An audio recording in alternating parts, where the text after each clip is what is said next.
And so for me, I wanted some lasting relationship with my patients. I think it's really important for a person to develop a relationship with their physician. So I think you have to be an advocate. Get your lab results yourself, get your records yourself. If you don't like something, get a second opinion. So don't be afraid, because you're not only affecting yourself, but you're affecting your family, your children, you know, the people that love you, your friends. They don't want to see you die. A door opens, it's up to you whether you're going to step through that door. And the thing that keeps people from stepping through that door is fear. And there's been times in my life, and not as many anymore, where I go back and I say, I should have did that, or I should have took that chance. Teaching is something that I knew I was destined to do. It was something I was committed to do. So then I started saying to myself, if I'm going to a different country, I'm going to learn those customs of that country. I'm going to learn at least 10 basic words in their language. Because if you can connect with your audience no matter where they are in the world, that's really essential. And so I gave the lecture, it went well, and afterwards one of the chief people said to me, your lecture was amazing, because usually we get some of the other foreign people and they talk down to us. They talk, you know, in their language, and they don't make any attempt to understand our customs and things like that.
This week on American Real, we bring you Dr. Jim Kondrup, who's an obstetrician gynecologist specializing in minimally invasive surgery. What I really respect about Dr. Kondrup is that he travels the world training other physicians on his specialty. In addition, he wants patients to become their own advocate today, doing your own research and bringing that to your medical professional. He also has a YouTube channel that has become an international resource for medical students and doctors around the globe. And now, without further ado, I bring to you Dr. Jim Kondrup.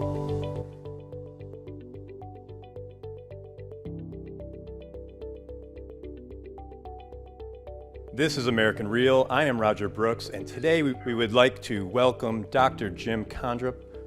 Dr. Kondrup, welcome to the show. Thank you, Roger. Great to be here today with you guys.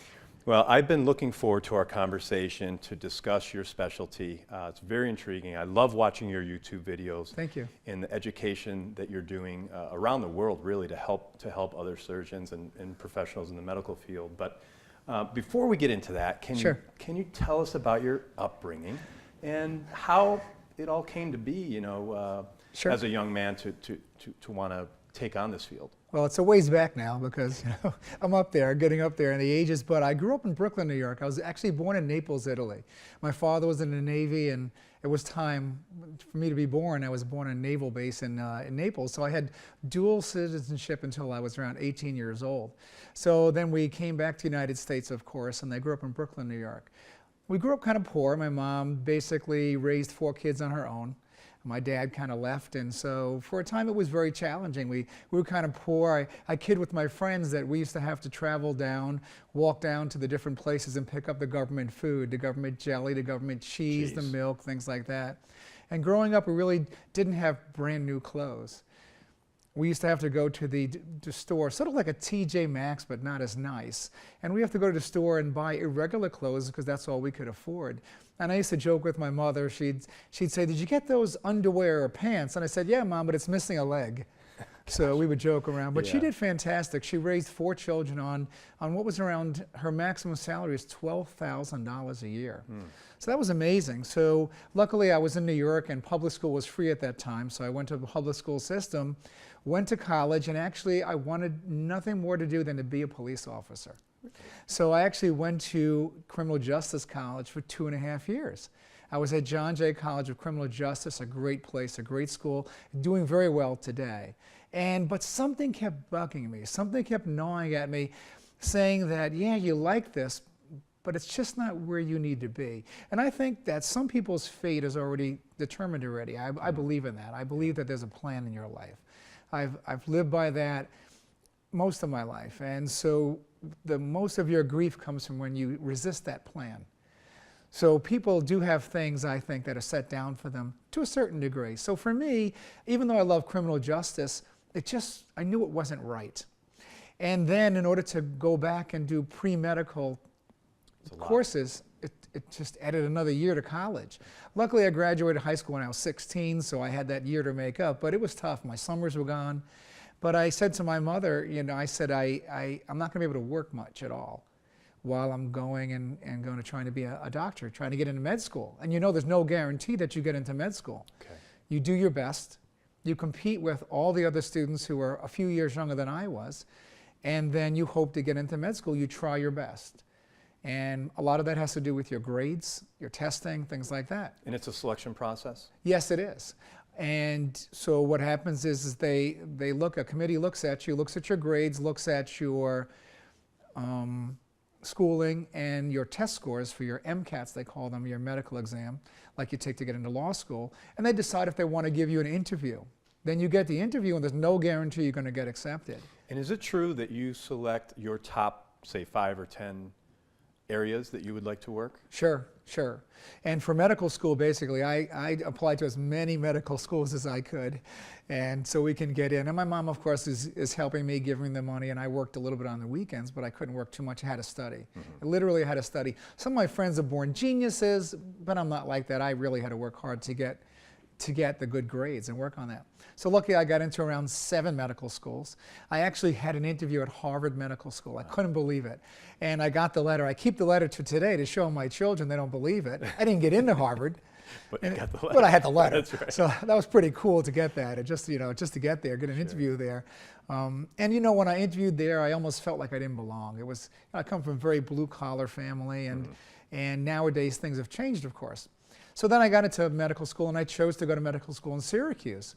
Close enough to my family. My family's very small, but then again, far enough away that I could sort of develop on my own. I didn't realize how cold it was going to be up there and how much snow there was going to be, but it turned out well. Then after that, I chose to become an obstetrician gynecologist. I had to do a residency. I did that in Connecticut, and that was a great experience. Very, very stressful. More stressful, I think, back then than it is today, because we didn't have the rules. And can you just walk us through first on how do you go through a selection process to even determine what specialty to go into? Well, you have to know who you are. I knew that I was a mechanic. I loved to take things apart when I was a child, and I couldn't get them always back together again, but I just loved to do things like that. So I knew I wanted to do something surgical. And I think some people struggle. They don't know what kind of area they wanted to go into.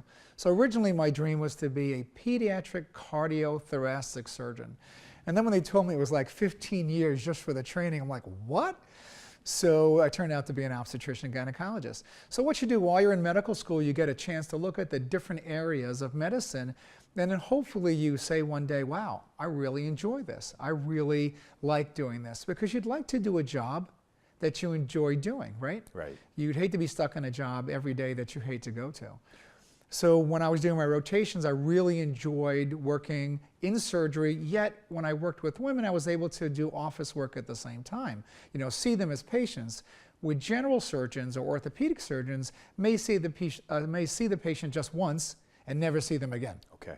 And so for me, I wanted some lasting relationship with my patients. I think that's really important for a person to develop a relationship with their physician.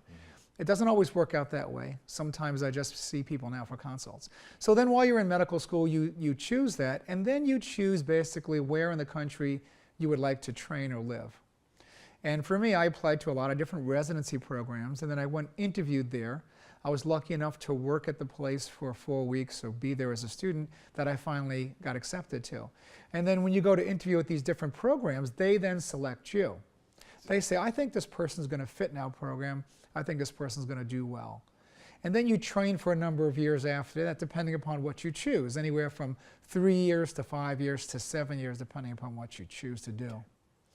Then after that process goes, people start looking for you. They start calling headhunters. So here I'm in my last year of residency, and people are calling me daily. Do you want to work in New York? Do you want to work in Alabama? Do you want to work in Florida? Do you want to work in, because it's such a desperate need for doctors around this country. It's unbelievable. It's and that trend getting continues. worse. What's that? And that trend continues today. The trend is getting worse. We won't have enough doctors. We don't have enough doctors here where I live now, where we live in Binghamton. We don't have enough doctors, but it's just getting worse and worse. They estimated that we'll be shy some 55,000 doctors in the year 2020. Wow. And it's just horrible. And so how do you bring all these doctors? How do you encourage people to go into medicine these days? It's different. So then afterwards, basically, you choose where you want to live, where the job. You interview for some jobs, and you say, yeah, that sounds great. I really want to live there. This is a great community. I want to go there. So when I got a phone call to come back to Binghamton, I had spent a year here as a medical student. Oh, okay. Yeah, and I really enjoyed the people. I enjoyed the place. And there was a desperate need at the time. A lot of docs in Binghamton when I came were older. They were practicing older techniques. When we came here, I would say Binghamton was 10 years back from the rest of the country. And so I came here with another doctor that I had trained with. We had actually spent some time here together. So we said to each other, look, we're really going to work hard. We're going to bring new things here as obstetricians, gynecologists, and see if we can't get Binghamton up to speed. And it worked out that way. And that's a great feeling, right? To be able to go to an area that you know is somewhat depressed and in need of this, and then actually having a vision for that and seeing it through. I think every human being has to have motivation, and everybody's motivation is different. And for me, something always eats at me. I need to do something new. I just can't settle down and be happy and be still. I can't do that. Right. So I'm always looking for something new. I'm always looking to try something new. So when Binghamton called, things were wide open. And eventually, being in Binghamton is what led me to do what I do now and meet my wife, have my family. It's amazing how certain things fall together and come together. Right. And people say to me, if you had to go back, would you do that all over again? And I go, well, if I didn't, I wouldn't have what I have now, or I wouldn't have had the opportunities that I have now. Right. So earlier you mentioned the word commitment. And I don't know if I definitely don't understand that level of commitment, so I'd love if you could just walk us through really what that, from the day you said, I want to be a doctor, until it actually came to be, and then the hard work begins. But what is that commitment level like? It's very hard to describe. So for me, I knew that I had to do things on my own. We just didn't have money. So I would say to my mother, I need a car. And she'd say, that sounds great. Go ahead and get one. But she actually had no money to give me, so I had to work all summer just to save for that. And so I use that as an example because when you're hungry for something, when you can't get it any other way, you'll do whatever you need to do to get that. And for me, I had to work all summer and save almost every penny to just basically buy a used car and then afford the insurance on that. Right. And so you get the most basic of cars. I had a stick shift, which I love to this day, my first car. And so when you look and you want to become a doctor, some people say, hey, if I can't become a doctor, I'll do this or I'll do that. For me, once you make that commitment, sort of like my son, I'll discuss that with you later, when he decided he wanted to go to the Naval Academy. So what happens is that you set your sights straight ahead and nothing can get in your way. Not that you're going to go into roadblocks. And when you hit roadblocks, you can either go through them, over them, or around them. And everything's a challenge. Like for example, when you have a commitment to go pre-medical, you cannot get poor grades. You just can't. It's not an option. No, it's not an option. So for me, a B+, for some people, oh my God, it's great. But for me, a B+ is a disaster because it drops your GPA. So for me, I had to study and study and study and study and overstudy. So there'd be days where I'd be studying in my room at home by myself, and my friends would be calling me and say, let's go out, let's go have some fun, let's go to a party, let's go do this. And I'd say, I can't. I got a test coming up Monday. And I was competing with other students that were 3 years younger than me, that were fresh out of high school, that were geared up to do that. I was studying criminal justice 2.5 years. Right. So once you sit down and you commit to studying and to becoming a doctor or whatever you want to be, an FBI agent, criminal justice, a lawyer, you focus, your whole life focuses on that. And it's really hard. At that time, I didn't have a steady girlfriend. I wasn't married. So for me, it was a little easier to do that. But I had the support of my family. My mother would say, whatever you want to do, I'll support you, whether it be criminal justice or whatever it was. So that was very helpful. So a lot of commitment, a lot of studying, a lot of understanding that there'll be disappointments along the way. And when you fail a test, or well, I never failed a test, but when you don't do as well in a test, I think I failed one test, but when you don't do as well, you go to your professor, you go to your teacher, and you say, what can I do to make this better the next time? And it's amazing how many teachers say that people don't do well, they never come for help. They never ask. Yeah. And that's a good life lesson, even for young people out there. For anything. I had a discussion with my daughter this week, and we had a meeting at the school. And it's the matter of taking that initiative to go in to the teacher or professor and letting them know, I need help. What do I need to do? And it Exactly. works. It works. And you'll make mistakes. I mean, I still say stupid things. And I still do stupid things. And not as many as I used to, but you need to look back at that and say, okay, what did I do wrong? And how can I make that better the next time? And I think what people don't realize is the value of mentors. Yes. People that basically would love to help you, you're afraid to approach, but if you just ask them, they'll help you. For example, when I first started speaking, I really wasn't that good. And I'm not where I want to be yet today. But for me, the key thing was I watched other people that were great speakers, and I said, what does that person have that makes them great? And then when I did my first speaking in front of a bunch of surgeons, I called a guy that I had just known, and he's a great speaker, and I said, really nervous. Can you give me some advice? And he said, absolutely. He said, just understand that when I started out, I felt just like you. And remember that most of the people in your audience, they don't know as much as you do. But there will be some people that do or know more. And there's always characters. And so there's actual techniques about speaking and teaching that you can learn. Yeah. And it's, you have to put your pride aside, and you have to be Exactly. humble, right? In anything. Yes. And for me, and I know we're jumping ahead, but for me, teaching is something that I knew I was destined to do. It was something I was committed to do. And then I think, I've seen students drop out of, getting back to our subject, I've seen students drop out of medical school. I had one, I tried to convince her to stay. She'd be in the hallway crying, and I just can't take the stress of these exams, because in medical school is nothing like college. Mm-hmm. You go through high school, then you do 4 years of college studying, and then when you get to medical school, you're all in, because now your family, they love you being in medical school. You're going to be a doctor. You've tried so hard. You got accepted. And very few people fall out of medical school, an American medical school. Very few people. And so the studying, if you thought you studied hard in college, you have no clue. Because medical school was 10 times harder than college. And in addition to that, are you actually in the hospital at this point? Shadowing? And Not the first year. Not the first year. In the first year, it's all about basic sciences, Okay. doing anatomy, learning the basics of chemistry, the body, human body, and things like that. Then in the second year, you get some small exposure to patient contact, so they ease you on in. And then the third and fourth year is all about, of medical school, is usually 4 years in the United States. And then the third and fourth year, it's all about basically you're being in contact with patients, you know, examining patients, interviewing them and things like that. And then in your fourth year, you get more responsibility. And I've always been fascinated with the level of knowledge that doctors have in general.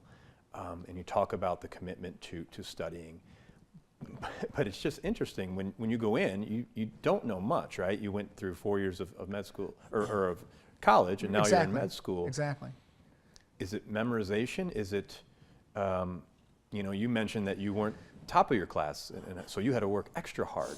How do you remember all the terms, all the, you know, different diseases?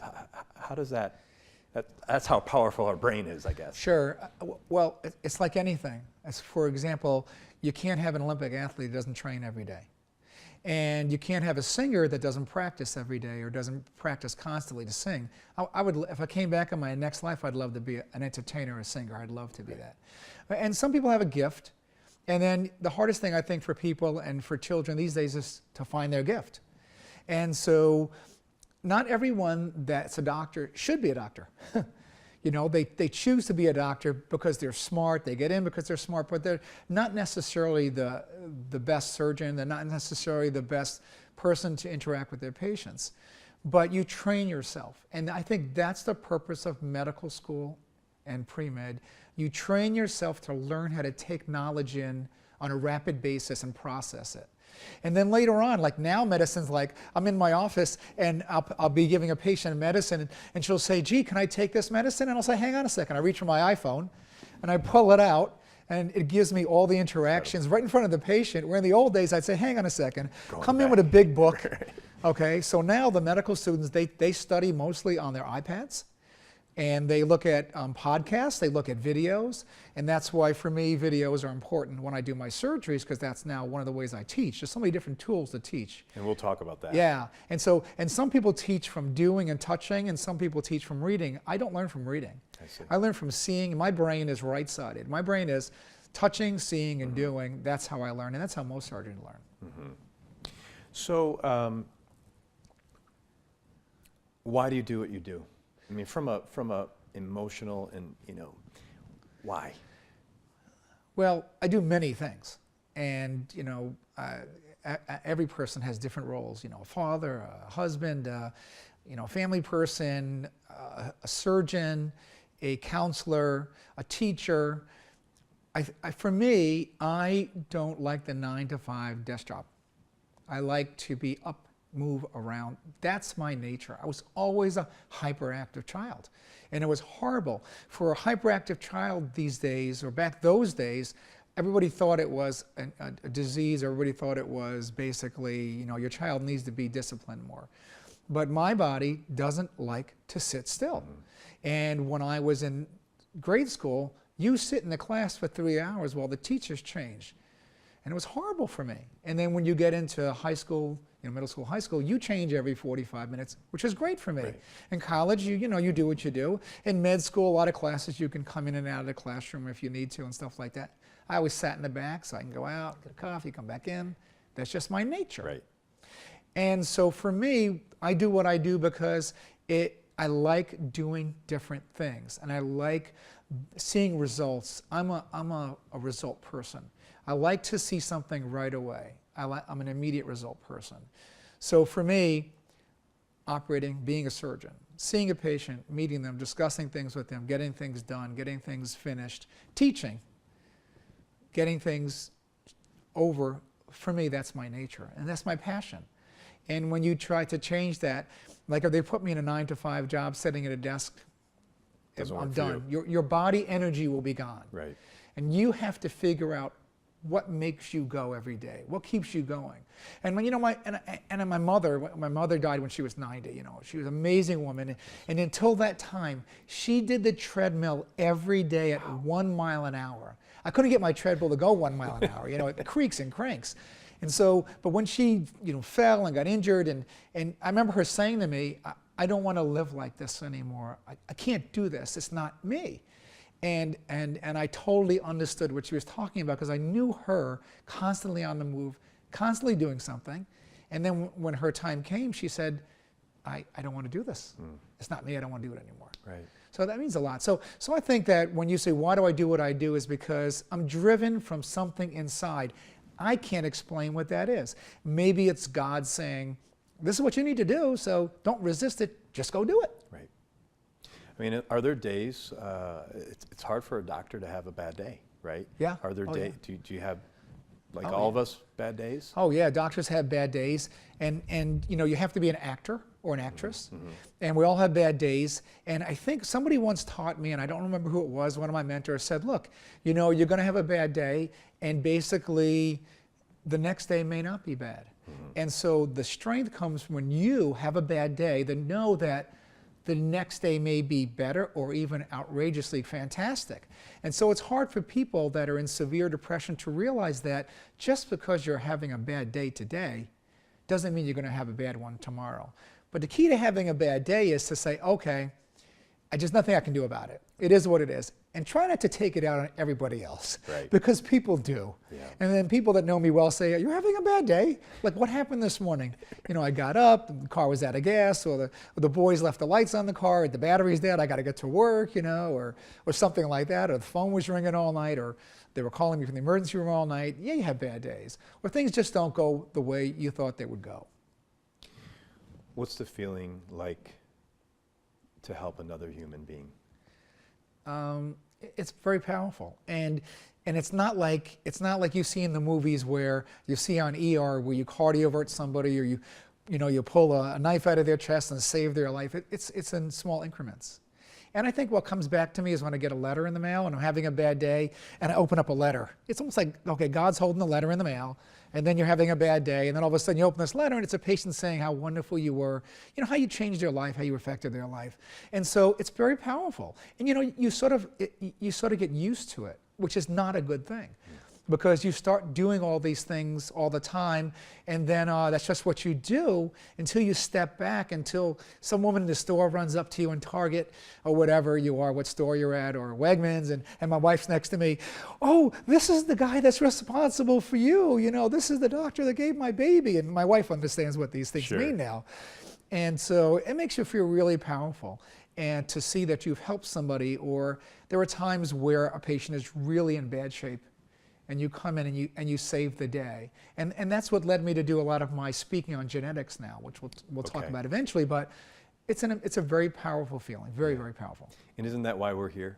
To help others? Totally. Yeah. It really is. And there was a movie called, is it Pay It Forward? I love that movie. Yes, I love that movie. And I don't like the ending of the movie, but I love the movie. But I think that I remember one day, my son and I, my wife and my children and I, we were down in New York City. And we were basically shopping, Christmas time and stuff like that. It started raining. And so the guys were on the corner selling umbrellas. And I was with my son, I think it might have been Gavin or Peter, I forgot who it Okay. was. And so we were sitting there, and standing there when it was raining, so of course you can buy an umbrella for $5 from the sure. guys on the street, right? So I said to my son, this is what we're gonna do. So I went over and I said to the guy, here's $20 cash, but I want 5 umbrellas. He goes, no, it's a $5 an umbrella, so you get 4 umbrellas. I said, well, here's $40 cash, give me 10 umbrellas. You're not gonna sell 10 umbrellas in the next half hour. And the guy says, okay. So we gave him $20 cash, and we just started handing umbrellas out to people that didn't have umbrellas. And my son says, what are you doing? I said, I got $20. When I was your age, I didn't have $20. And the guy in the corner, the umbrella guy, is like looking at me like, you're taking away my business. I said, don't worry, I'll come back for some more umbrellas. And so the guy that was poor, sitting on the corner, selling the umbrellas, what do you think the guy's gonna make in a day? Right. A couple of bucks? Right. He made some money. Yep.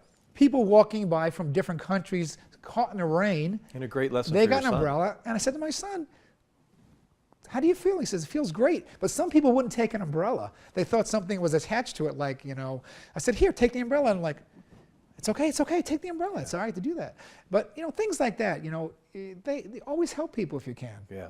I've been trying for the past several years to try to do something nice for someone every day. It's hard. I mean, when you get caught up, I mean, for you, it's a little bit easier because you're in the field of helping Oh, yeah, I people, see a but- lot of people that don't have any insurance lately, so Right. it's easy to do that. Yeah, but you know, even if it's even if I receive a message for American Real and reach back out to people, people love that. Well, sending a message out to other people, the people that you interview that send messages to other people, you don't realize how lonely people are in this world today. That's right. And you never know when you're going to touch somebody. And as my wife used to say to me, I would go to a lecture and only be 4 people there. And I'd say, we did all this advertising, we did this, we did that, and only 4 people showed up. My wife would go, but maybe you'll help 1 person. She's right. Yeah, so I always look at it that way. Yeah. I'd lecture in front of 4 people or 1,000 people. Yeah. You never know. Right. So let's talk about your work. Sure. Tell us, in some detail, what does it involve? Okay, so when you look back, basically at what I did when I first came to Binghamton, I was doing a lot of obstetrics and gynecology. There was a huge need here. And we had bought a practice from somebody. We worked at a couple of hospitals here in town. And then there was a tremendous need for something called infertility or fertility. And for some reason, remember how I told you how there's a plan? For some reason, when I was in residency, the fertility specialist took a liking to me, and none of the senior residents wanted to do fertility. And I had a great interest in it, helping people who couldn't get pregnant get pregnant. And in Binghamton, there was like nobody around doing that. So when I started doing that, I was overwhelmed with all these patients. I'm like, oh my goodness. And so my mentor back in Connecticut, I would call him all the time and I'd say, how do I do this? How do I do that? And he says, let's do this and that. So we actually, in 1990, I was sitting at a conference in New York City, and I was sitting next to one of the biggest fertility specialists in Boston, and I didn't know it. Wow. Average guy, and most people that are famous, that are rich, that are, really well known, they're average guys. Mm-hmm. They're just great, whatever, it turned out for them. And a lot of them are really friendly people. They're just very cautious, but they're very friendly people. And so he sat next to me and I says, what do you do for your fertility people? And I go, well, I do this and that. He says, well, when they need in vitro, what do you do? And I go, well, we send them to New York City 3 hours away. He goes, well, why don't we build something together? He's in Boston, I'm in Binghamton. So in 1990, we established only the 3rd satellite in vitro program in the country. The other one was in Seattle, Washington. The other was in North Carolina. Wow. So people would get stimulated here, and then they would travel to Boston and get their in vitro there. Now, of course, things are local. Mm-hmm. So when I started doing that, there was a greater need for surgery because a lot of these patients had anatomical problems, endometriosis, things like that. I was so busy doing surgery and learning new techniques, I couldn't do deliveries anymore. Wow. So in about 1992, I stopped doing deliveries. It was a tough decision, but I was so busy doing surgery that I had to do that. And then over the years, basically, we started learning how to do what's called minimally invasive surgery. Back then, it was called belly button surgery or laparoscopic surgery. Yeah, it wasn't called that. Right. So I had to go away get training because there was no YouTube. There was no flash drives back then. This was early 90s, right? So I had to go to different places to learn the different techniques. Then I had to convince the hospital to buy the equipment that we needed to do these techniques. So we went from a hospital, an area in Binghamton here where we were doing, I would say, 95% open cut surgeries, right? To now we're doing 98% minimally invasive, tiny little hole surgeries. So all your risks go down. Yes, a lot of risks go down. The patient recovery goes, is quicker. Pain is less. Success rate better? It depends on what you're doing. Yeah, okay. Complications can be lower, but scars, pain, things like that. Yeah. People now, there's a lot of single moms. There's a lot of moms that are working, and they can't be out 6 to 8 weeks having a big cut surgery. So what happened, I saw an opportunity, and basically it just escalated from there in different training, and then I got a lucky break one day. And like I said to you before earlier, things happen for a reason. A door opens, it's up to you whether you're going to step through that door. And the thing that keeps people from stepping through that door is fear, right? Yes. So opportunities come, you're afraid of something, a past event in your life keeps you from taking a chance, whatever it is. And there's been times in my life, and not as many anymore, where I go back and I say, I should have did that, or I should have took that chance. So what happened for me was one day I was doing surgery, and one of the equipment reps came to me and said, look, one of our speakers hurt his back really bad and can't speak Friday, and we have people flying in from different countries. Is there any chance I know it's only 2 days from now, but there's any chance that you can come speak for us? And I'm like, okay. So yeah, I'll give it a try. So this was about teaching a technique that I had been doing for several years that they thought I did well. So I said, well, okay, what do I do? I've never spoke before, you know, what do I do for video things? And back then we didn't have flash drives, we didn't have that sort of thing. So I had VHS tapes of my surgeries. So what I had to do was I'd stay up hours and hours, and I had to put all of my VHS tapes at the spot where I was going to slip them into the machine and then play them. So I had to go back and put them right where they were. I didn't have any fancy editing material. I'm a surgeon. But you made it work. But I made it work. And the key thing is speak on what you know, learn techniques. Of course, the first speaking event was a little on the rough side, but it worked, and it worked out well. None of the tape snapped. And I think that was it. Then after that, people approached me and said, you know, you did a great job. Do you want to do this on a regular basis? And then I was picked up by other people, other companies, and they would say, you know, we heard about you, we saw you speak, or whatever it is. Just snowballed. And snowball after that. Then I got another lucky break. So that was my first break on speaking, and I enjoyed that. And then I got another lucky break where I was starting to use a brand new instrument. How I got involved, oh, I know what it is. I once said to the rep, look, I'm hungry. I like new things. Anything new comes out, I want to be one of the first people to try it. Even if it's a disaster, I want to try it. So they called me and said, we have a new instrument. You're doing a lot of laparoscopic surgery, you're doing a lot of minimally invasive surgery. Do you want to try it? I go, I'm there. So I think I was one of the first groups of surgeons in the world that get trained on its instrument, and as it turned out, I loved it. And I said, I love this instrument, and our team is going to teach the company all the things that they don't know the instrument can do. So then I got a phone call, and they said, well, we want you to come to Europe and teach at our European Institute, but all the people you're going to teach are from different countries from around the world. They're all the lead reps of that. And I said, well, you do that? And I'm there. So that was my first real trip, you know, overseas like that to do that. So then I got there and I was teaching people from the Middle East, from South Africa, from Indonesia, China, all those different countries. So then I started getting emails. Could you come do surgery in our countries? Could you come teach our surgeons? Could you come do that? And I'm like, sure. That's incredible. And yeah. It must have been so gratifying. It was scary. Yeah. It wasn't gratifying till later. Okay, but you talked about the fear, and you talk about breaking through that resistance. Again, life lesson, right? If you don't take that risk, if you didn't take that first speaking assignment, maybe none of this would have occurred, at least the way it did. Exactly. If I didn't keep asking my wife out on a date constantly, she kept rejecting me. I don't know how long it took. My kids always joke and they say, Mom, Dad says he kept asking you out until he wore you down. She said, yeah, I got so tired I finally had to say yes. Right. Which is kind of true to a certain degree, but I think that's true. And then, you know, I almost, on my first speaking engagement, my trip overseas, I almost said no. I almost canceled. I was up all night worried about it. And one of my first trips was to the Middle East. What was that like? It was very scary because I'd never been to the Middle East before. And so basically, I didn't know anything about the customs. And you hear all kinds of stories, oh, you're going to fly over there and they're going to cut your head off and stuff like that. At least my buddies kept saying that to me. I'm like, this is not helpful. Right. Could you please stop doing that? And so I would call the people and they would say, you have no idea what it's like here. You're going to be so surprised. And I think there were two things. One is lecturing in the Middle East, the customs, doing the right thing. I didn't want to do the wrong thing because the customs are very different. Sure. So then I started saying to myself, if I'm going to a different country, I'm going to learn those customs of that country. I'm going to learn at least 10 basic words in their language. Because if you can connect with your audience no matter where they are in the world, that's really essential. And I learned so many speaking techniques. We could spend an hour talking about speaking techniques, interviewing techniques, things like that. Can you give us an example of Absolutely. Okay, great. Okay, so my very first teaching was in Saudi Arabia. And never been to the Middle East. I had to get a visa and things like that. So I'm on a plane. I think I was on Middle East Airlines. I'm flying in from, I think it was Dubai into Saudi Arabia. And there's absolutely no alcohol allowed in Saudi Arabia.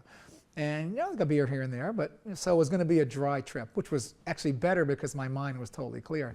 But as I'm sitting there filling out the customs form on the plane, right in big letters it says death to drug traffickers, right in red letters. And I'm like, geez, I've never seen a customs form like this before.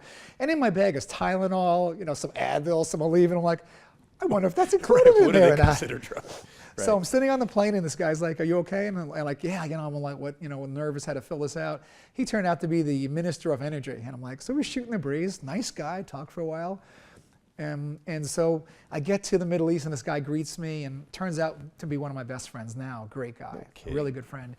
I think the scary part for me was, speaking in front of the audience, but then doing surgery in a foreign country. That's a whole different thing. So my first speaking engagement was at a women's hospital. And it was in front of, I think, an audience of 100 people, all had burqas on, all the women had the full dress on. And the men had their tobes, their robes on and everything. And my guide said to me, now remember, don't touch the women, don't shake their hand. You just basically, you can speak to them, but don't, and the men, you shake their hand, you give them a kiss. And the hardest part was remembering, is it left side first or right side? Because if you don't know which side you're going for, you might, kiss in the middle. You don't want to do that. Right. So each country is, some are 3 kisses, some are 2 kisses, and men in Saudi Arabia, in the Middle East, you greet by kissing the cheek. You go, and in other countries it's 3 times and stuff like that. So for me, I had my laptop, and I had to hand it to one of the women, and I couldn't touch her hand, so I was trying to be extra cautious. So I get up in front of the audience, and I'm so nervous, and I'm nervous of 2 things. One is I don't want to say the wrong things, and the other thing that I'm very nervous about is that your technology will dive on you.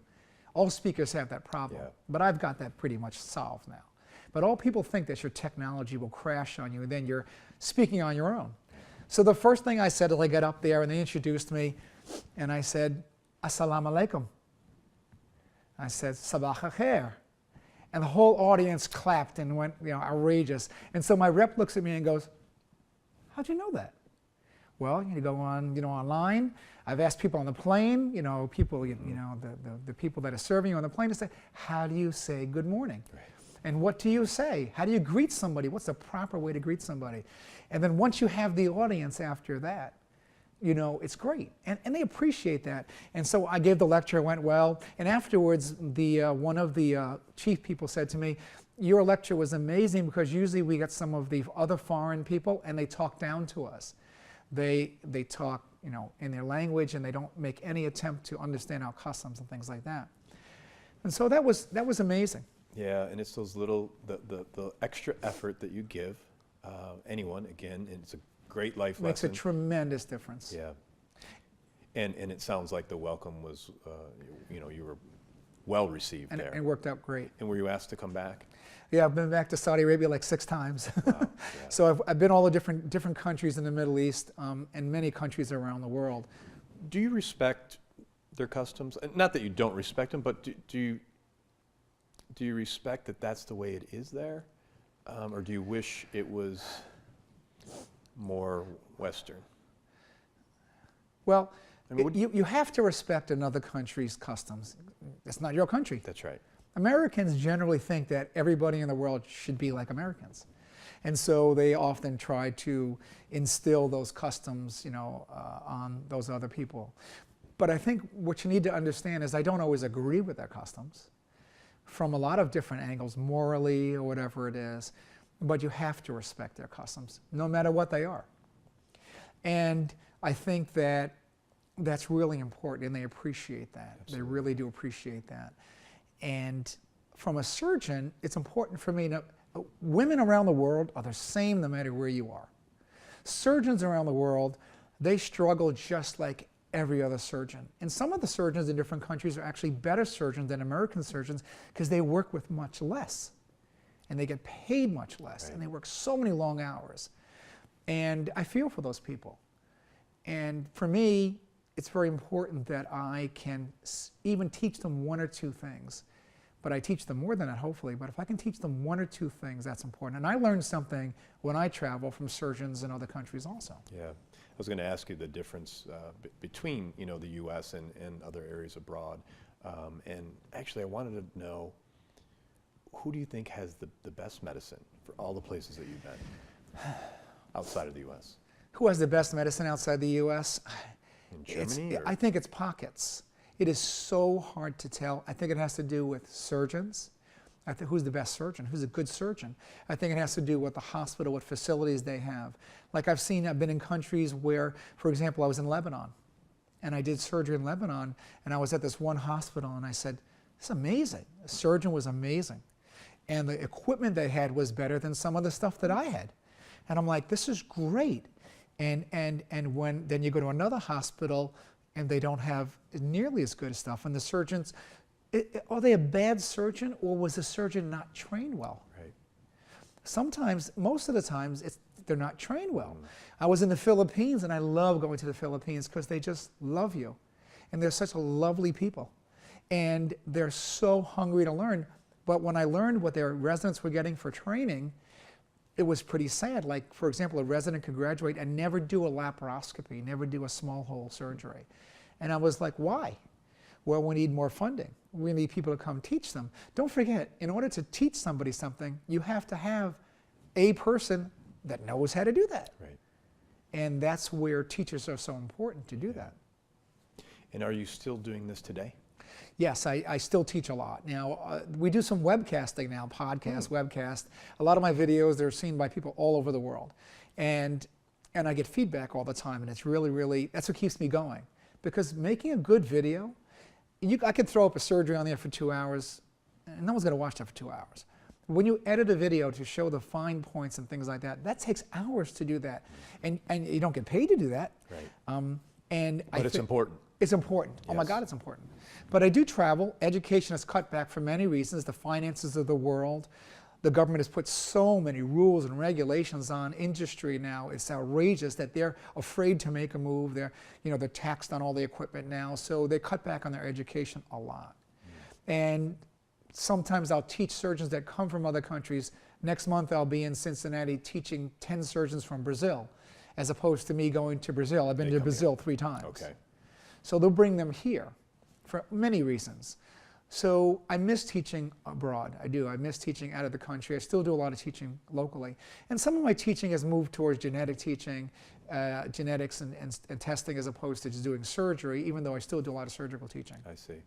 So can we talk about your YouTube channel? Sure. So my YouTube channel's a mess because I don't know what I'm doing. And so someone said to me, why don't you put some of your surgical videos on YouTube? And I go, how do you do that? Well, first you got to sign into YouTube, you got to sign up, and I go, okay, now what do I do? Well, then you got to upload. And it's funny because then you can put titles on it and what you describe what it's about, and you put it on. And we know I had this discussion before that at one of my videos had like, what, 400,000? Yes. And I'm like, well, I said, is that good? Right. And you looked at me and said, that's incredible. And I go, okay. And then I went back and I said, wow, a lot of people looked at this video. I only got like 2 thumbs down at a 400,000, which I guess is pretty good, right? That's great. And then I looked at my other videos, 10,000, 40,000, 5,000, 6,000. And I'm like, is that good?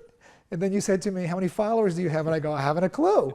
And then you said, well, it was a few thousand. Let me go look and see. Yeah.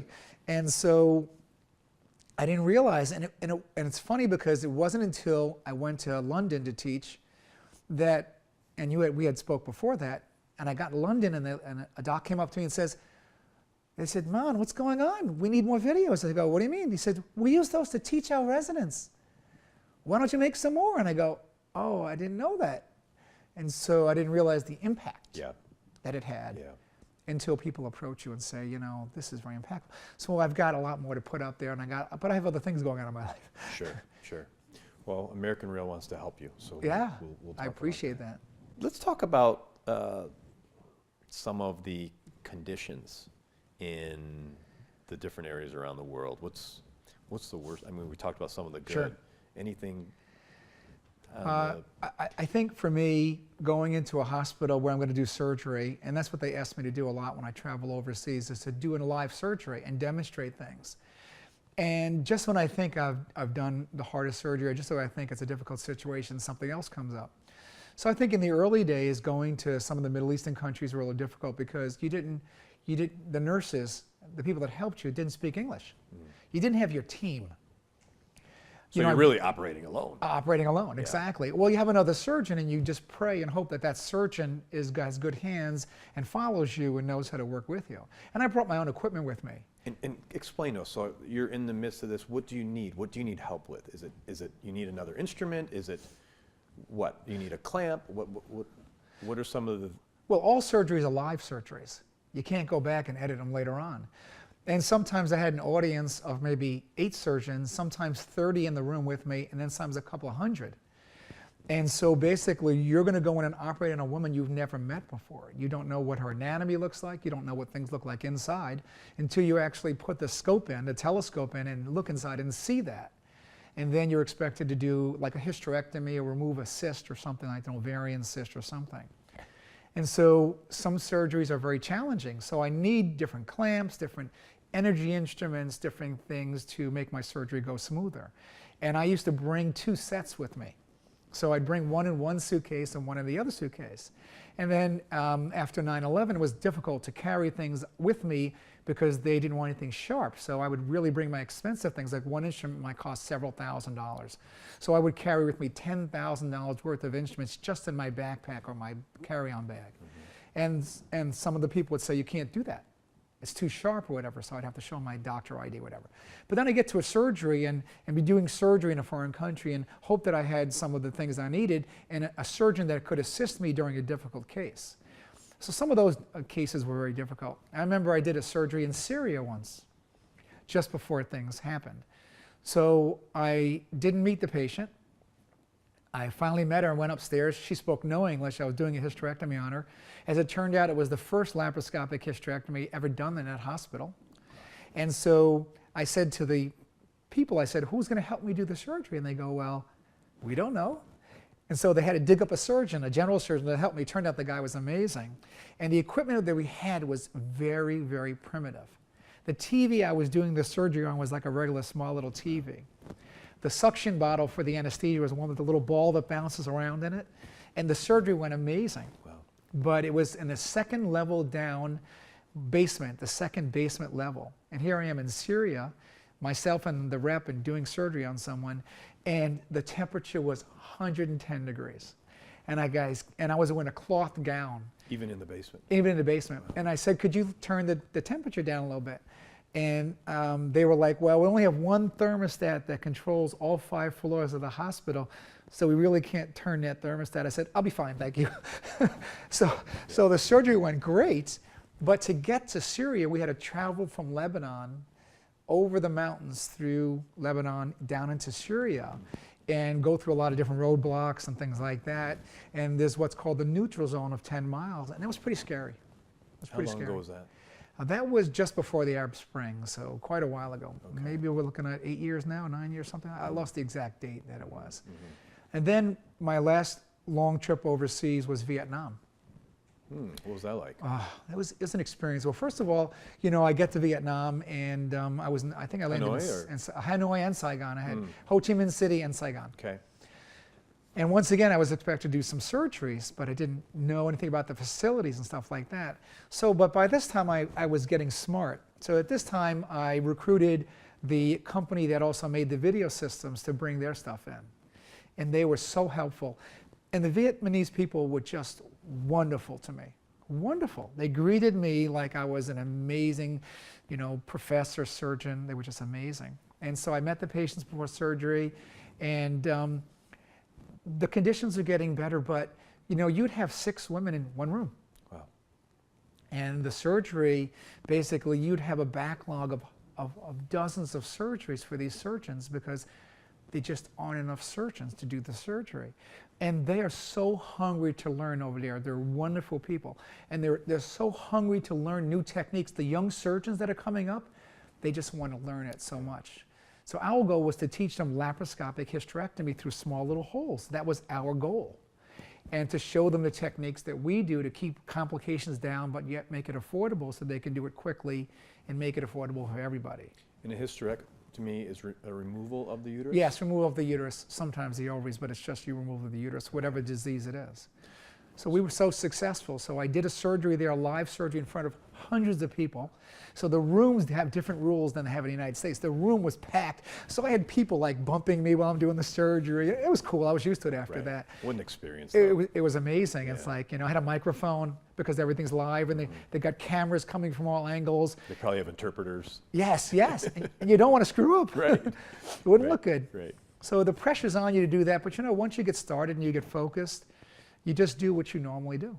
And then you have to talk and explain to it. And you have to say what's on your mind, minus the curse words, of course. But you say what's on your mind so that people say, well, what's this surgeon thinking?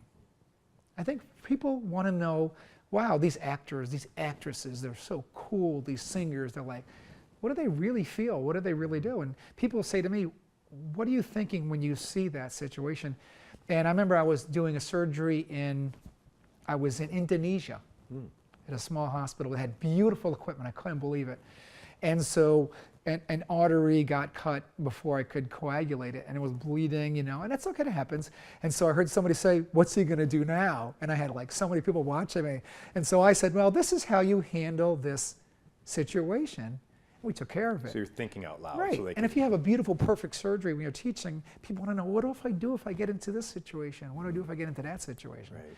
So these were challenges for me that I had on the road. Did you ever run into a major complication while A major complication, no, but I ran into a major situation where basically the hospital was trying to tag on so many surgeries for me to do. And it wasn't turning into a teaching experience, it was turning into a working experience. And so when I looked around, I said, well, where's all the people I'm teaching? They're all gone home for the day, and I'm just doing this surgery.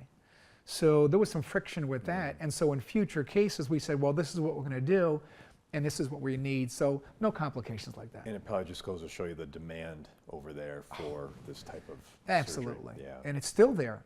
It's still a big demand there. So what other passions do you have? Well, I'm working a lot. And I love speaking. I mean, you put me in front of anybody, I'll speak about anything. I just love speaking. And I've gotten to the point now where I'm nervous as all heck until we start. And then once you get going, you get going. And big audiences, I love big audiences. And you just, I remember sitting as a student at a conference and trying to stay awake, sticking a pen in my arm, pinching myself. And I would say to myself, if I ever get a chance to talk in front of an audience, I will never do what that person does. I'll never search for my slides and my videos as if I didn't prepare. I'll never say the word all the time. I'll never read the slide to the audience. I won't do that. I want it to be fun. Teaching is a performance. It's something that you prepare for. You know your audience. You know what you're speaking on. You practice it. And then you hope that it flows. It doesn't always work. I've had times, all speakers have, where something goes wrong. But my passion is getting out. And now in women's healthcare, one of my biggest passions is empowering women. And that's not only in choosing their surgery types, their choices. The old days of a doctor said, you need a hysterectomy, you need this, those are done for now. Women get on the internet, they research me before they come in. And they come in with information, and I love that. But I think the hereditary cancers is a big passion for me. I speak now all over the United States on hereditary cancers in women. Hereditary ovary cancer, breast cancer, colon cancer. And a lot of women carry a predisposition to these cancers, and they're being shortchanged. Okay. So what does that mean? So their doctors, whether they be family practitioners, surgeons, gynecologists, practitioners, a lot of women see nurse practitioners, physician's assistants. That's amazing. That's great. They're not being tested. They're not being asked the right questions. So if you don't ask the patient the right question about their family history, and you don't look to see if they carry a gene that gives them an 87% chance of a risk for breast cancer, you'll kill them. Yeah. So you know what the risk of breast cancer is now? Around 10% in the population. But you hear about it every day. Ribbons, marches, runs, 5K runs for breast cancer, right? Right. But it's only 10%. But if I told a woman you have an 87% chance of getting breast cancer, wow. So yeah. what's happening is too many women are not getting tested and they're getting cancer. And I have patients all the time. This year alone, I had 3 women who got breast cancer that should have had the testing for the gene, And like where does that Angelina Jolie. Right. Where does that start, though? The family physician? Starts at the visit. The No, either the gynecologist office or the family physician. Okay. Or the breast surgeon, depending upon who they see. And so a woman will come into me for her yearly checkup. Maybe she's 21 or 18, whatever it is. I'm obligated to say to her, is there any family history of cancer in your family? And if you don't do that and you don't test them and they get ovarian cancer or they get breast cancer, you've killed them. Yeah. And so it's still happening, and it's still happening at such a great amount. Surgeons are overwhelmed, or they don't want to learn something new, or gynecologists, family practitioners or practitioners. They're so overwhelmed. So if they do say yes, then you're going through a whole different series of testing because Easy. it's One in the blood family, test. right? So you come in and you say, my aunt had ovarian cancer, bing. I say, well, I think we should do a blood test to see if you carry the gene, just like Angelina Jolie carries for breast and ovarian cancer. And it's not just that, there's so many cancers now. And they go, yeah, I'd like to find out about that. What if they say, I don't know? Are you going to be They proactive? don't know if they want to be tested. They don't know if there's any history in the family. Well, then not much you can do. Okay. But a lot of women do know, or they'll find out. Right. And it's not just women. These genes are carried 50% by men Really? and 50% by women. That And could so be passed, so I could pass it on to my daughter. exactly. I occasionally will test men, but I'm a gynecologist, so I see mostly women. Right. But so I go and I speak to teach practitioners, surgeons, obstetricians, general public, and what we'll do, I should do a podcast on that. Basically to let them know that if your surgeon or your gynecologist, your practitioner or your family doesn't ask you about your family history, ask them why. Right. So you have to be your own advocate. You do. In many things, especially in this area. This year alone, I saw, those women without cancer, and I had a woman several years ago that got ovarian cancer, and she carries the gene, and she never got tested. And I think just in general for women these days, you need to research. For example, it's not unlikely for me to see 2 women a month that their doctor said, oh, the only way I can do your surgery is to cut you open, or whether it be a bikini cut or an up and down cut. Then they'll come to see me and they'll say, well, my doctor said the only way, I want another opinion, and I get them from all over the state, sometimes out of state. My doctor said the only way you can do that surgery is to cut me open. I'm like, I don't think so. And I'm not God's gift, but I've had the training in that has a 99% chance I can do it without cutting you open. Right. Through small holes. Yeah. And it's just a matter of training, but the surgeons aren't volunteering that to their patients. I see. And so the patients are assuming that's their only choice. So I think you have to be an advocate. Get your lab results yourself, get your records yourself. If you don't like something, get a second opinion. Right. Right. What advice do you have for people in general, but especially women, because this is your field, that just are afraid to go to the doctor, or they know they should go in and it's been 5 years? What advice do you have? Because a lot of people they're intimidated. They don't want anything to be wrong. I've been in practice 30 years. So when I look back at those patients that have gotten cancer, the majority of them got cancer or advanced cancer because they didn't go for their regular checkups. And that's not always that case, but that's generally the reason. Cervical cancer especially is one of the saddest things. Or cancer of the uterus where a woman has bleeding and just kind of, oh, it's probably okay. It doesn't hurt. And then you come in and their cancer is advanced. Or they went to a doctor and had a bad experience. They were treated poorly. And so they ignored the problem because they never want to go back to another doctor again. Yes. And you have to get over that somehow, or look for another doctor. And go to somebody else if you're not happy with the person that you saw. I mean, I don't get along with every patient that I see.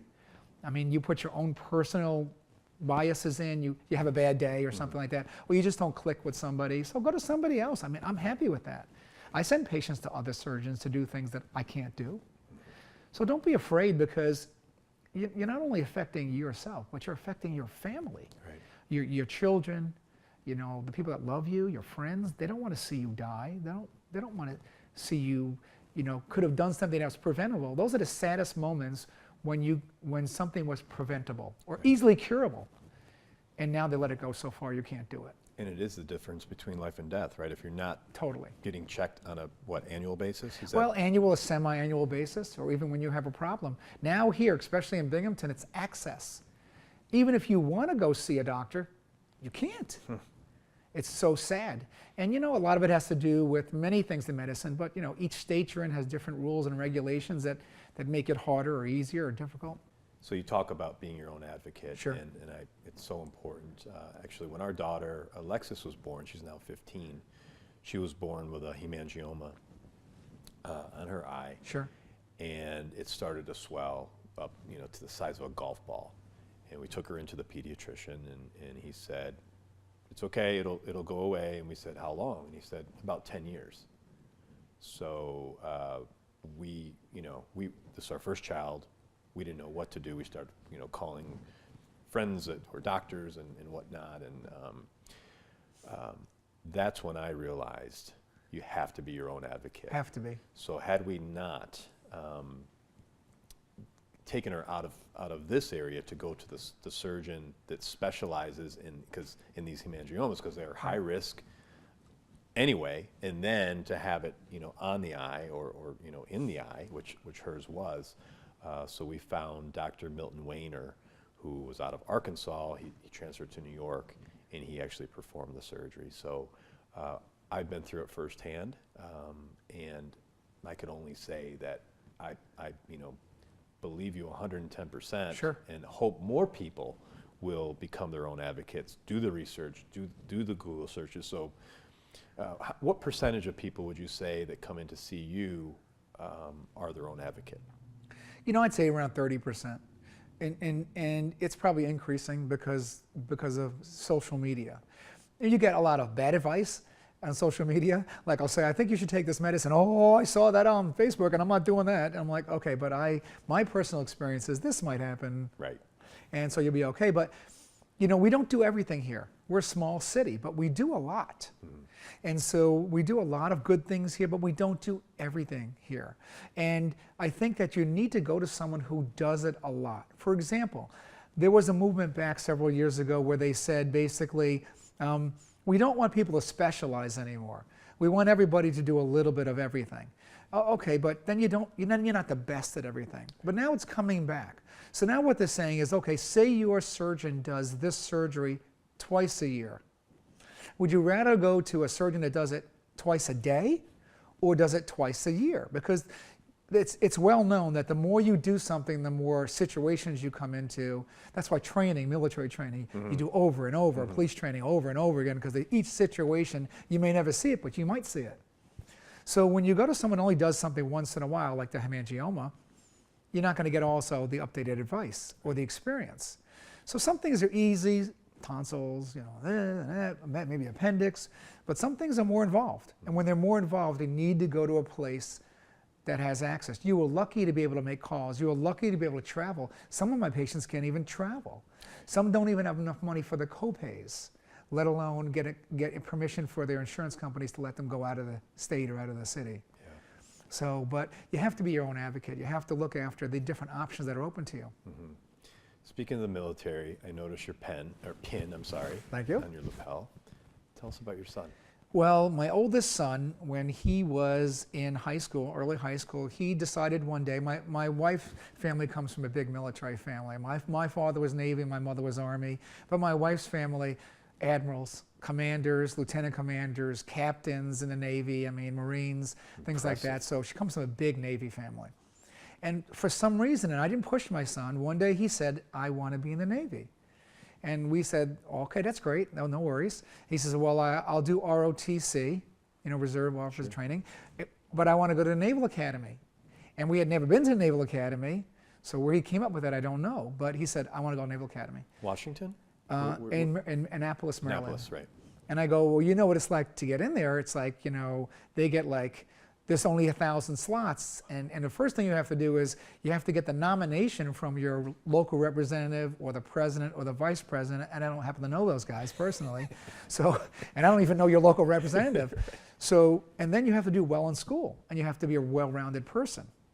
And so he said, "I'm going to do it." So he kept studying very hard, did great on his SATs, his ACTs, his grades were amazing. But he also did things outside of high school, like, helping other people and things like that, community stuff. And so then he got an interview for the nomination from a local representative, and he was interviewed by a panel of 12. And I had given him a couple pointers on what to say, what to do, and he took some of my advice, but thank goodness he didn't take all my advice. I said, dress very conservatively. Don't wear anything outrageous. And my wife's like, do whatever you want to do, don't listen to your father. So, and I said, and think about what you're going to answer and stuff like that. So he wore these crazy socks. Talk about socks, right? Great. So I love socks too, but he wore these crazy socks. And so during the interview, one of the people interviewing said to him, why did you wear those outrageous socks to this interview? And it was a panel of like 12 people, and he's sitting like in the middle. And he got nervous, and he goes, well, those are my lucky socks. I wear those when this and that. And she said, well, I agree with you because I'm a pilot, and I always wear my lucky socks when I go on a mission. Great Boom! decision. Yeah. And I didn't give that to him. He did that. But anyway, so I remember I was in Singapore. I was teaching when I got the phone call, and he said to me, I just got accepted to the Naval Academy. I'm like, wow. And then you go there, and it's one of America's like amazing places to go to. And I think everybody should go there in their life. And you see the sacrifice. People don't realize the military and the sacrifice that they do for you every day so that we can have Facebook. You go out to different countries, they don't let you use Facebook. That's right. They monitor everything, but so we'd be free. So you can go get a latte, you can go to this movie, you can go watch this, you can say what you want to say on social media. But that's because the military is out there fighting for you. And our son is he's senior now, he'll be graduating soon, he's going to do submarines. But when you go there, when you meet the people, and you realize who they are and the sacrifice they do, it's not college. And one of the things is the N for Navy now, the little symbol, and I have t-shirts that say not college, because you don't get to come and go as you please. You got to go to class. They'll throw you out. Right. You got to do Very military disciplined. training. You got to wake up every day at 5:30 in the morning. There's no missing. And you can't walk off. You can't get breaks. You can't leave the yard, what they call it, the campus. You can't go anywhere you want to go. But it's amazing the sacrifice. I remember the first day we were there. We were walking, and they shaved his head before they took him in for the first day, and we're just standing there, and it's a beautiful grounds are amazing. There's a lot of heritage there, ancient. And so basically we're standing there, and I'm with my wife and my two sons and Ben. He's getting ready to go in the next day to get his head shaved. And I see this officer coming in from one of the gates, and he's got gold on. I said, this guy must be an officer, right? So there was a military person there, and I said, do you think that officer would take a picture with us? And just because I wanted to get a picture with somebody. And my wife said, stop talking to people. So the guy comes over, and I looked at his bars, and I had read up on this, and it was a captain. I said, Captain, would you mind a picture? And he goes, oh, sure. And so the military person said, whoever was on duty said, sure, he's a nice guy. So he took a picture, and so my wife and my son, and he goes, well, son, did you get directly into the academy, or did you go through prep school first? And he said, well, I got directly. He says, well, that's fantastic. And he says, I'll be seeing you around. And he says, well, thank you, nice to meet you. So I'm looking at his name. And so I looked at the person who was there, the petty officer, and I go, who was that? She says, that's the commandant of the entire Naval Academy. Gosh, that's great. And I go, whoa! And actually, him and I were kind of little buddies. He would see me and say, hey, how you doing? My son would be humiliated. He'd like, Dad, Right. that's the commandant. Stop talking. But he's like a guy just like you and I. Yes, yes. But, and people love to share the story with you. So that moment when he called you, you must have been so proud. I was totally like, I wish I was there. Yeah. And I was so proud. We were proud, my wife and I. And I say it's all my wife's doing because I worked all the time when she was raising the children. Mm-hmm. But he had focus. And even though he got into some other colleges for ROTC, he got a great scholarship, he said, I want to go to the Naval Academy. And I think that's what's kept him in there, because it's no party. I mean, you don't get to speak to him, you don't get to see him, and it's really tough, but he did really well, and I respect those people. Well, me too, and his mindset is very much like yours was, having, a goal and going after Harder, it. I think. Now, I don't are all know. the kids like that? What's that? Are all of your kids like that? Well, to a certain degree. I mean, what the thing is, each child is going to live their own life, and they're all going to move at their own pace, and they're all going to be happy with what they choose. And I think Ben is probably the most determined out of all of them, because just like for me from med school, it's all or none. Either you're in the Naval Academy or you're not. He would have, and if he didn't get in, I'm sure he would have tried again, or he would have went ROTC for sure. He was definitely going in the Navy. But he got in. Yeah. And I think they saw that determination when they met him, when they interviewed him. I think they can read that. Right. They see enough people, you can read that in somebody's eyes. Absolutely. Totally. Yeah. But my other children are amazing in their own way. They do their own things, and I try to support them in their own way. I mean, I was this close to going into the military. I was accepted into the Army Medical Corps. Okay. But they lost my file. And so by the time they found my file, they called me and said, "Oh, we found it. I said, "Well, I already got into a state school for medicine, so no thank you." But it would have been Army, it would have been disastrous with my wife, right? Because she's Navy. Right. So, Fantastic. Robotics. Yeah. What do you think of them? In your Robotics, field? what's that? What do you think about them? In your Robotics in medicine is just amazing.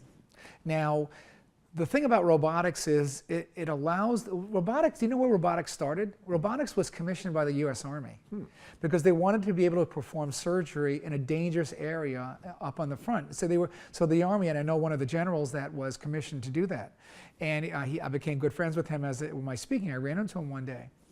And he told me that basically the Army had that. And they were working on doing it like in space, like say you needed surgery in space. What you needed was somebody that knew how to put the instruments into the person, and then somebody on Earth who was a very experienced surgeon could do the surgery. But also on the battlefield, you couldn't bring the best surgeons to the front of the battlefield because they get killed. Right. So that's where robotics came about. And then they saw, industry saw a need for it in just general medicine, for very fine workings, not to have to cut somebody open and things like that. So robotics is a great tool, but you have to understand the limitations of robotics. The robot doesn't do the surgery for you, you control the robot. So we used to joke and say a bad surgeon using a robot is a bad surgeon on the robot. Doesn't make you a good surgeon. I see. It does allow you to do a few more things that you wouldn't be able to do if you weren't using a robot.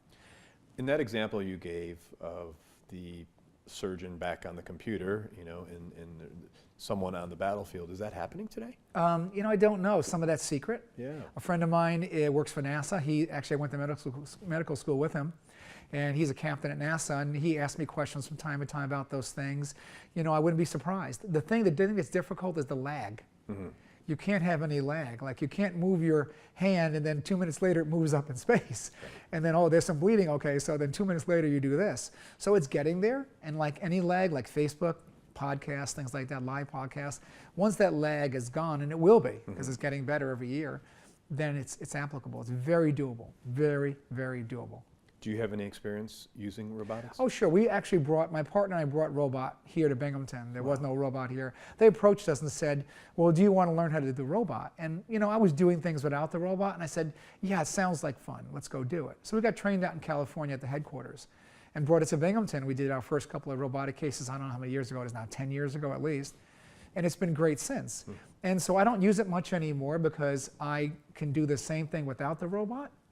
And so for me, it's not that essential, but for other surgeons, it's very important for them. What interests do you have outside of work? I heard you Outside like to of paint. work, what's that? I heard you like to paint around the house and whatnot. Well, I love carpentry. I love doing things with my hands. I think it's important that you also, the brain is so unused. There's so many areas in the brain that we just don't use. So it's nice to open up different parts of your brain. Like I like to learn some different languages, but I'm very bad at it. I don't have a language brain, so it's very hard. But I love to learn different words and then meet somebody. And if you go to Disney or on a Disney cruise, immediately you run into people. And my wife's like, please don't try to speak to them in their language. I'm like, but they love it, they love it. And so learn a few different languages. That's a part of my brain that's really stuck right now. I love to use my hands, love to paint. And I think when I paint, and when I say not painting a picture, my sisters got that art. I didn't get that gift. They got that. But very fine things like in the house and things like that, because I change brush sizes. And as my wife says, I can't afford you if you were a real painter because you just take so long to paint one thing because it's got to be perfect. Perfect, right. But I think it's that eye-hand motion, you know, learning new things and techniques And one of these days I'm going to do a little podcast about painting and surgery, because you got to use the right brush. You got to use the right stroke. And you got to use the right equipment. And there's nothing, the real painters know that not all paints are alike. And not all woods are alike. So the surface needs something different. Medicine's the same way. And administrative hospital administrators had tried to make it so that all the surgeons use the same things the same way every time. And that's wrong. Each surgeon needs something different. Each patient needs something different. Each piece of equipment works a different way. So that's one of my hobbies. I love doing that. And then there isn't much time to do anything else, really. You know, spend time with your family. If you can, do that. A lot of surgeons, a lot of doctors, especially now, it's getting harder and harder. You don't get any time with your family anymore. My daughter, I have 4 boys and a daughter, and the difference in age is 9 years from my last child to my daughter. So 4 boys, then 9 years, and then my daughter, 8 years, then my daughter. And it's like a different family, and I keep saying I'm not going to do the same that I did to my boys as I'm going to do to her, in the sense that I'm not going to do the same thing to her. I'm going to spend more time with her. And it's hard. It's not like you hang up the phone, you leave, and you're done for the day. It doesn't work that way as a doctor, no matter what kind of doctor you are. You stay late. You have to take care of your patients. They call you. You call them in the weekend. You have emergencies. Medicine works around the clock. And it's very hard on your family. And traveling. My daughter used to crawl into my suitcase. She didn't want me to leave. She'd hang on my leg. And she'd say, why are you going away to a different country? Why are you leaving us? And I'd say, because somebody somewhere has a daughter like you, and I'd hate for them not to know what to do when they need to do it. So, as she got older, so we had a little thing. Everywhere I'd go away, I'd come back with a little stuffed animal from a different country. So if I went to Africa, I'd bring an elephant. A little elephant. If I went to Indonesia, I'd bring the monkey with the big nose, or a snake from somewhere else. So that was our thing. Because every time I come in the door, she'd give me a hug, and what'd you bring me? What little animal did you bring me? So she's got over 100 stuffed animals. That's great. Yeah, so that was our little thing. Yeah. And FaceTime now is really important too. Family vacations? I tried. Family vacations, yeah. When we go away, my wife comes from a tremendously big family. I come from a very small family. And so we try to go away as a family if we can. But every once in a while, it's nice just to be with your immediate family, to learn what everybody's doing. Because if you don't sit down and have a dinner, my wife is very big on sitting down and having a dinner, and you don't realize the value of that. Because you don't know your child. I still don't know my children, but you don't know your child until you sit down with them and hear what they're doing.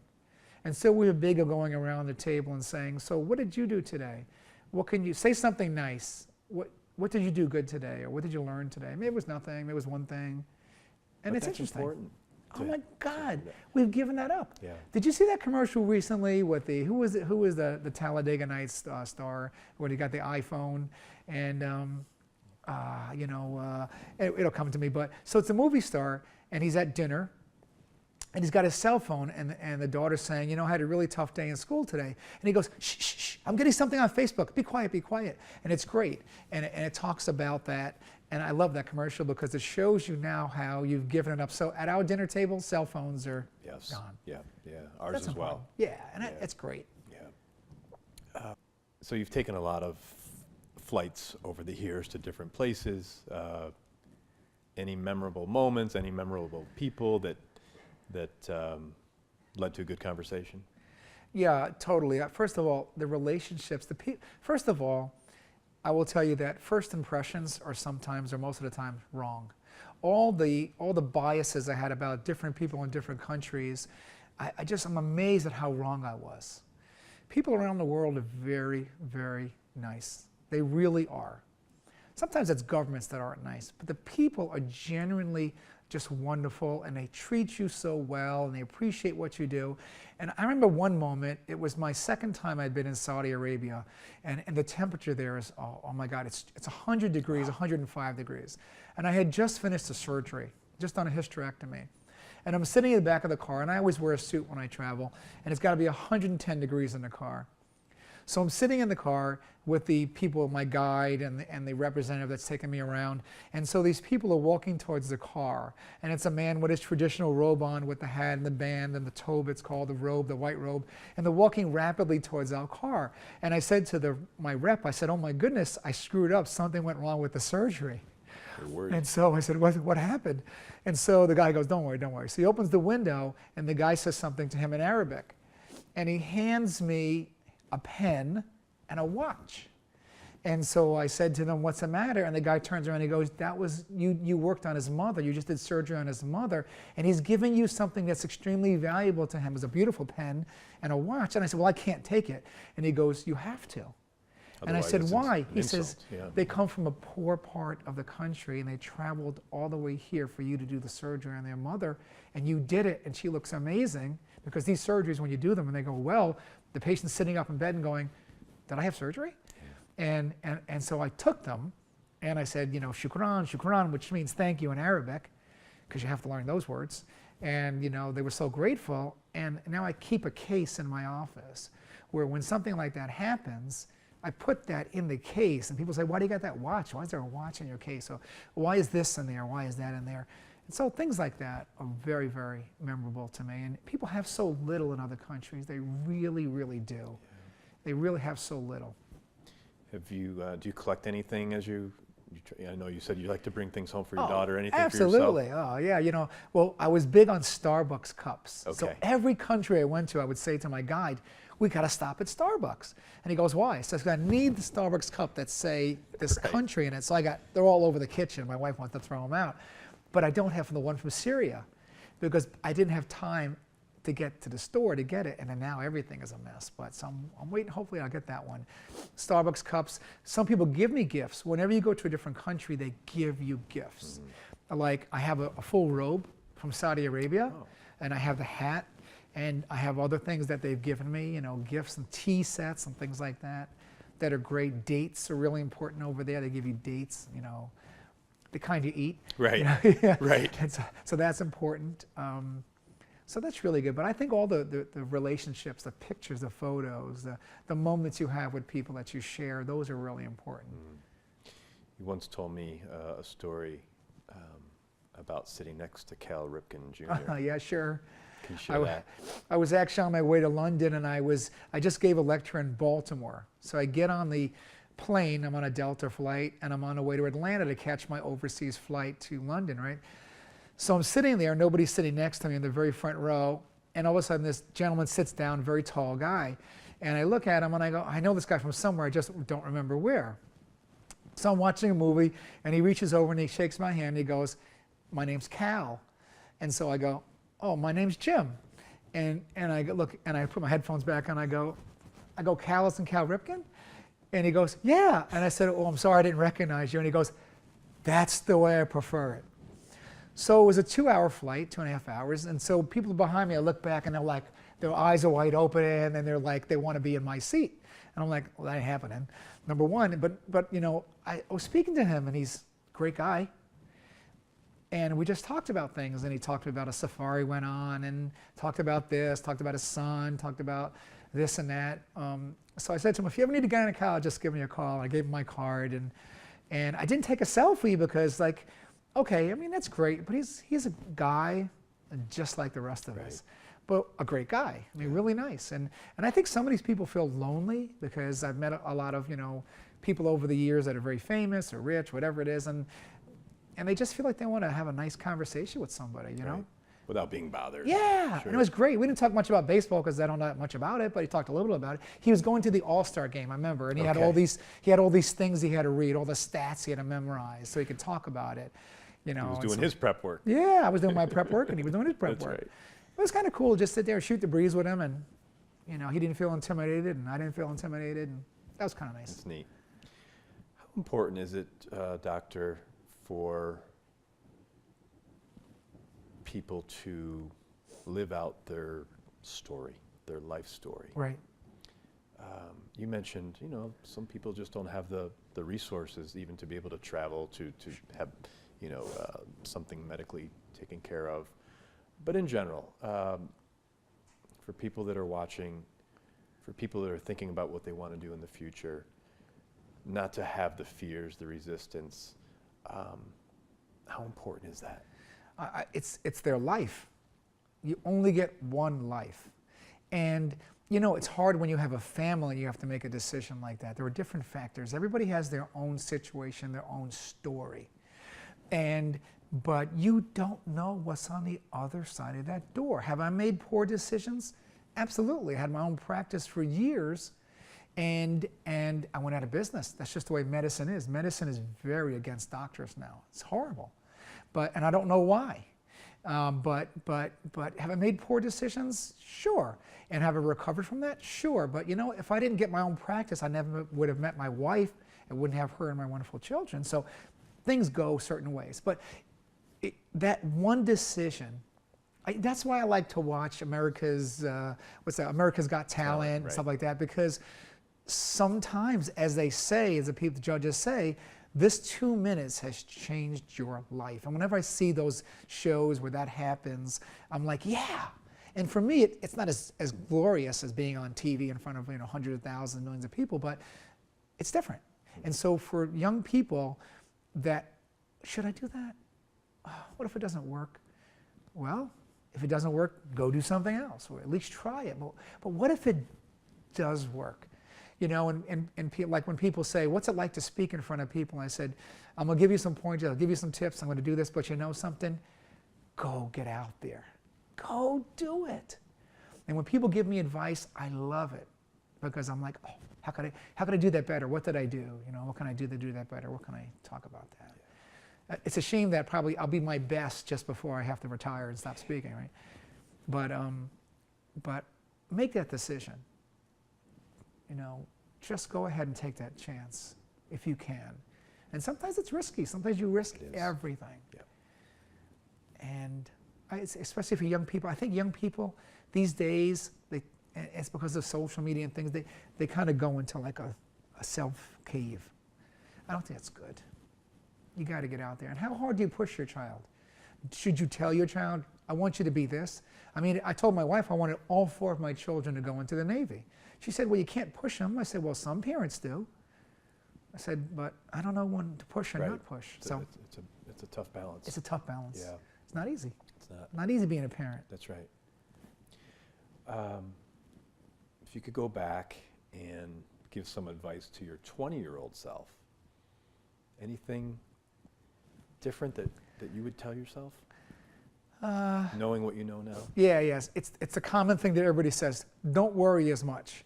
Because I believe that I believe that everybody has sort of like a spiritual surrounding around them. You don't know what's going to happen after you die. Each religion has their own, and some people think nothing. But I don't think that's, I don't think I would have such a beautiful family by chance. I'm lucky. I'm lucky to be given that. But that's not chance. You can't take all those millions of atoms, put them together, and I have such wonderful people. You can't do that. So I think there's a power there. I don't know what that power is. Is it God? Probably, but God comes in different forms for other people. But I think there's a spirit around everybody. The patients I operate on, while I'm doing surgery, and the things that happen in your life. So what I would say to people is, raise your antennas at 20 years old. Don't think you know everything. And sometimes you just have to trust in that the right thing's going to happen.